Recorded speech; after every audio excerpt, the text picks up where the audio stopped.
L'invité de ce 19h, Mohamed Bekat Berkani, vous êtes le président du Conseil de l'Ordre des médecins et vous êtes également membre du comité scientifique de suivi de l'évolution de la pandémie du coronavirus en Algérie. Merci d'avoir accepté notre invitation. C'est moi qui vous remercie. Bonsoir. Alors, bonsoir à vous. Alors d'abord, on va commencer d'abord avec ces déclarations. Le président de la République s'est exprimé aujourd'hui lors de sa visite dans plusieurs structures de la santé à Alger. Il a évoqué d'abord la maîtrise de la situation en Algérie. Comment vous traduisez cette déclaration, vous qui êtes dans le service opérationnel, vous êtes dans ce comité de suivi, M. Berkani? Écoutez, le comité scientifique de suivi de l'épidémie, tous les jours, dresse un tableau en fonction de la situation épidémiologique qui est portée à notre attention. Monsieur le Président de la République a eu l'occasion, n'est-ce pas, de se pencher sur l'augmentation de l'épidémie dans notre pays. Et il a apporté l'appréciation que nous apportons de façon collective que la situation est plus ou moins stabilisée. Il en a retiré toute la satisfaction. Par rapport aux chiffres qui ont été donnés, quand bien même ce sont des chiffres pour la première fois en Algérie qu'il y a une institution qui, journellement, fait état des points de vue de la situation. C'est un travail rigoureux, journalier. C'est un travail rigoureux qui est fait à 5 heures de l'après-midi avec 3 ministres de la République et en attendant les résultats à travers validés par le comité et exprimés par le porte-parole du comité. Le président avait parlé de la véracité des chiffres.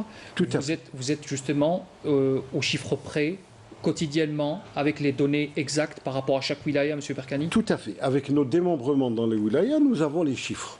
Les chiffres des cas prouvés, les chiffres des décès, malheureusement, qui sont en eux-mêmes, je dis bien malheureusement, Rabbi Yarhamoum, mais ça avoisine toujours 20 cas journaliers. C'est-à-dire qu'il y a une stagnation du nombre de décès. C'est un critère qui est très important, qui a été retenu par les épidémiologistes du monde entier, parce que vous avez vu, par exemple, dans certains pays, le nombre de décès, comment qu'il va de façon exponentielle. Vous avez aussi le nombre de cas qui sont guéris, qui sont aujourd'hui de 601 cas guéris, et vous avez le nombre de cas qui sont mis sous protocole thérapeutique que nous avons commencé, près de 3000 cas aujourd'hui qui montrent des signes d'évolution positive. Donc finalement, la situation en elle-même, elle est maîtrisée. Elle est maîtrisée, elle est actuellement maîtrisée tous les jours et observée tous les jours. Si vous me permettez, M. Bekat Berkani, le président, avait insisté aussi sur un autre point qui est très important, faire acheminer le matériel et les produits de prévention dans les 4 coins du pays. Notre pays est très grand. Vous le savez, certaines wilayas sont éloignées d'autres. Est-ce que ce travail-là a déjà été commencé? Est-ce que tout ce matériel est réparti de manière équitable sur tout le territoire national? Écoutez, il y a un ministère délégué à l'industrie pharmaceutique qui a pris toutes les dispositions pour essayer de dispatcher, bien entendu, là où le besoin est important, et aussi là où il y a possibilité, n'est-ce pas, pour le personnel médical en particulier, parce qu'il ne faut pas qu'on perde nos soignants. Vous avez vu un petit peu l'idée du président de la République, c'est que le personnel soignant, d'ailleurs il n'y a pas que les médecins, vous avez les infirmiers, vous avez même les ambulanciers. On déplore la mort d'un ambulancier, qu'ils soient, n'est-ce pas, protégés, parce que ça sera eux qui nous protégeront. Ils sont en première ligne. Donc le dispatchage, si le terme est exact, en tout cas, qui est fait, oui. Bien sûr, dispatching, qui est fait un petit peu dans le territoire national. Oui. Vous avez entendu que le président de la République peut faire recours aux moyens aériens, etc. Il est temps que nos populations et nos concitoyens sur tout le territoire national puissent savoir que l'Algérie existe et qu'elle est à leur disposition. Je vais vous poser une question qui vous tient à cœur, M. Bekat Berkani. Le président avait parlé tout à l'heure de l'Agence nationale de sécurité sanitaire qui aura pour mission principale de restructurer totalement le secteur de la santé. C'est un projet que vous attendiez, M. Berkani? Écoutez, c'est notre satisfaction totale.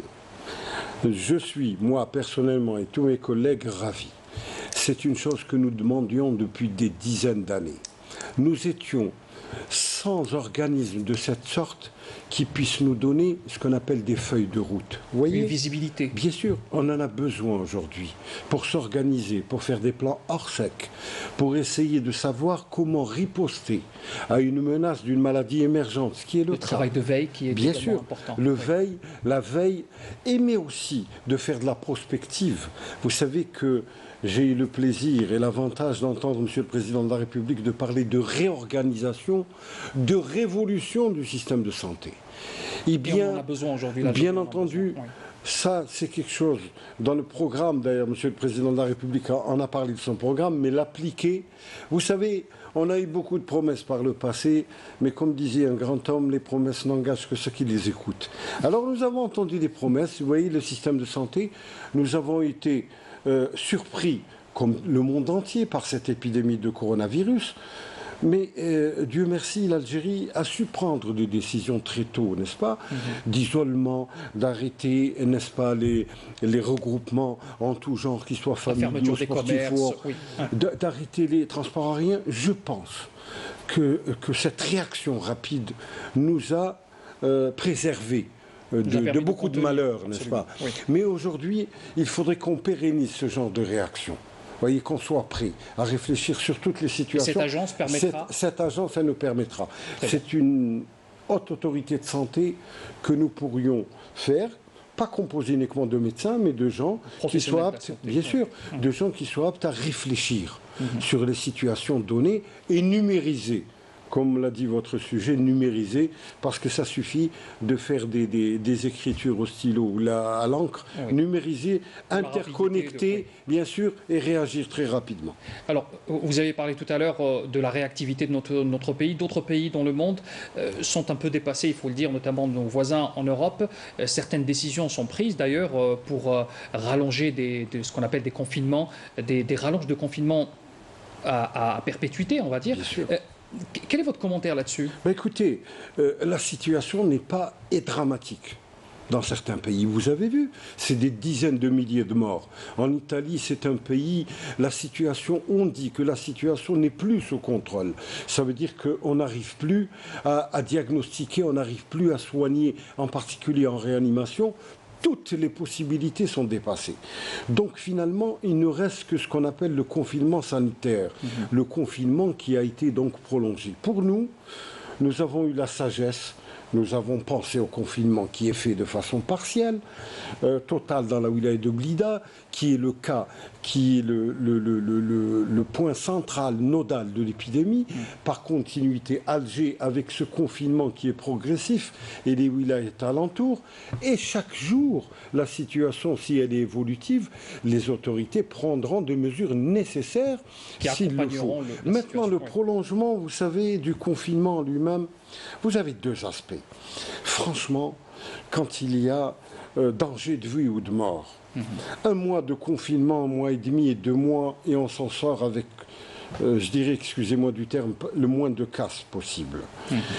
Quand vous avez nos concitoyens, parce que là, il ne faut pas non plus relâcher, n'est-ce pas, l'étreinte. C'est que nos concitoyens doivent savoir qu'ils doivent absolument respecter les distanciations sociales et essayer de ne sortir que de besoin. Que de besoin. Oui. Alors, si vous me permettez, parce que le temps nous manque un peu, Monsieur Bekat Berkani, je vous laisse réagir juste sur un dernier point. Des annonces ont été faites également, en dehors de la crise pandémique qu'on vit en ce moment. Le président de la République avait annoncé des mesures qui étaient très attendues par les jeunes médecins, notamment l'abrogation du service civil. C'est une revendication qui est revenue souvent chez les jeunes médecins spécialistes. Quel est votre commentaire là-dessus? Monsieur, nous l'avons dit, ça fait des années. Nous sommes des aînés de nos jeunes confrères. C'est une option qui n'est pas rentable. Elle n'a jamais été rentable. Alors, trouvons d'autres solutions. Monsieur le Président de la République a parlé de sa suppression, probablement pour essayer d'avoir un appel pour faire ce qu'on appelle la carte sanitaire, pour ramener justement dans cette Algérie profonde des compétences médicales. Il avait d'ailleurs proposé des mesures incitatives. Bien sûr, voilà, pour que les médecins puissent avoir non seulement les mesures incitatives, mais pour pouvoir faire leur profession dans d'excellentes conditions. Et nous sommes ravis de ces annonces et nous sommes ravis que Monsieur le Président de la République ait pu toucher du doigt toutes ces difficultés et qu'enfin Nous avons toujours dit, c'est pas parce que nous sommes médecins que la santé doit être au centre des préoccupations des politiques. Ce qu'il fallait démontrer, voyez aujourd'hui un petit peu. Très bien, voilà. Très bien. Merci, Monsieur Mohamed Bekat Berkani. C'est moi qui vous remercie. Vous êtes, je le rappelle, président du Conseil de l'Ordre des médecins et vous êtes également membre du comité scientifique de suivi de l'évolution de la pandémie du coronavirus. Vous étiez l'invité de ce 19h. Merci à vous, encore une fois.